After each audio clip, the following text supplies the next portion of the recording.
Selamat datang di channel Jendela Sains, channelnya buat kalian yang ingin memahami pelajaran matematika, fisika, dan kimia SMA. Di video ini kita akan membahas induksi elektromagnetik part yang ketiga, yaitu tentang hukum Lenz pada loop kawat. Tonton terus video ini sampai akhir. Hukum Lenz pada loop kawat berkata bahwa gaya gerak listrik atau GGL induksi selalu membangkitkan arus yang medan magnetnya selalu berlawanan dengan asal perubahan flux.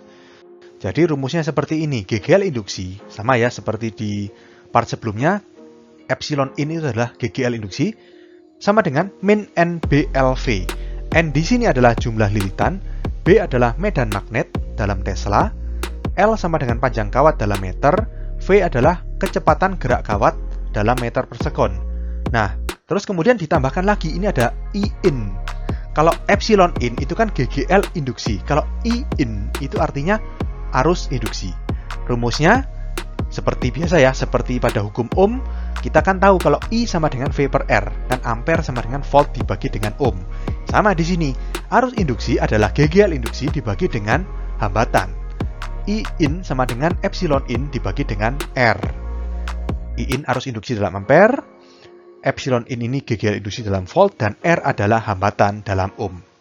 Nah, kemudian untuk menentukan arah arus induksi pada hukum Lenz itu digunakan aturan tangan kanan, seperti pada gaya Lorentz yang kalian pelajari di bab sebelumnya ya. Nah, arahnya seperti ini. Arahkan 4 jari kalian searah dengan B atau medan magnet. Kemudian, arah gerak kawat, ini kan ada V kecepatan gerak kawat ya. Kawatnya digerakkan kemana? Ini ibu jari kalian. Maka arah telapak tangan kalian ini menunjukkan I in atau arah arus induksi. Oke, jadi diingat ya, B itu 4 jari, V itu ibu jari, I induksi itu telapak tangan. Oke, ini agak berbeda sama waktu di gaya Lorentz. Kalau gaya Lorentz, B-nya 4 jari, ibu jarinya I waktu itu kan. Tapi sekarang 4 jarinya tetap sama B, ibu jarinya beda. Ibu jarinya sekarang V atau kecepatan gerak kawat. Dan telapak tangan adalah arah arus induksi. Oke, kita langsung ke contoh soal. Kawat PQ sepanjang 25 cm digeser ke kanan dengan kecepatan 4 meter per sekon seperti gambar di samping. Jadi di sini ada penghantar yang warna hitam ini, terus dari penghantar ini dikaitkan sebuah kawat PQ sepanjang 25 cm. Kawat PQ ini yang warna biru ini digeser atau digerakkan ke kanan dengan kecepatan 4 meter per sekon. Ini V-nya ke kanan ya. Jika besarnya kuat medan magnet 0,2 Tesla, kuat medan magnet itu yang X ini. Masih ingat ya? X itu artinya cross. Cross itu artinya apa? Cross itu artinya masuk bidang atau menjauhi pengamat. Satunya lawannya adalah dot. Dot itu titik gitu ya. Dot itu artinya keluar dari bidang atau mendekati pengamat. Oke? Jika besarnya kuat medan magnet 0,2 Tesla, tentukan besar GGL dan arah arus induksi pada kawat PQ. Oke, kita tentukan besar GGL-nya dulu. GGL induksi epsilon in sama dengan min N B L V gitu ya. Sama dengan min N. N di sini kan kawatnya cuma 1 nih. Berarti anggapannya lilitannya 1, jadi N-nya kita masukkan 1. B di sini kuat medan magnet, berarti 0,2. L itu panjang kawat. Panjang kawatnya kan 25 cm. Kita langsung jadikan meter, berarti 0,25. Oke, kemudian V-nya 4. Kalau kita hitung di sini min 0,25 kali 4 kan 1 nih. 1 dikali 0,2 ya 0,2, berarti min 0,2 volt. Ini besar GGL induksi yang timbul. Kemudian kita tentukan arah arus induksi pada kawat PQ. Oke? Kita mulai ya. Ingat pakai kaidah tangan kanan, nggak boleh pakai tangan kiri. Oke, siapkan tangan kanan kalian ya. Arahkan V. V ini apa tadi? V ini ibu jari. Berarti ibu jari kalian arahkan ke kanan. Oke? Sudah? Seperti ini. Ibu jari ke kanan. Kemudian B atau medan magnet ini arahkan cross. Cross itu artinya masuk bidang, menjauhi pengamat, menjauhi wajah kalian. Kalau ibu jarinya ke kanan, terus 4 jarinya cross atau menjauhi pengamat atau masuk bidang, maka kemana arah telapak tangan kita dorongnya? Ke atas. Berarti arah arus induksi pada kawat PQ adalah ke atas. Nah, ke atas, kalau kita lihat di kawat PQ berarti dari mana? Dari Q ke P. Berarti kita kasih keterangan lagi, dari Q ke P. Oke? Paham ya? Contoh soal berikutnya, kawat AB sepanjang 30 cm digeser ke kiri dengan kecepatan 5 meter per sekon, seperti gambar di samping.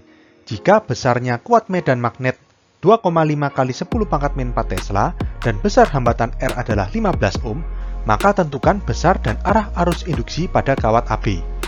Oke, sama seperti soal sebelumnya, sebelum mencari arus induksi kita harus hitung GGL induksi. GGL induksi atau E in sama dengan min N B L V.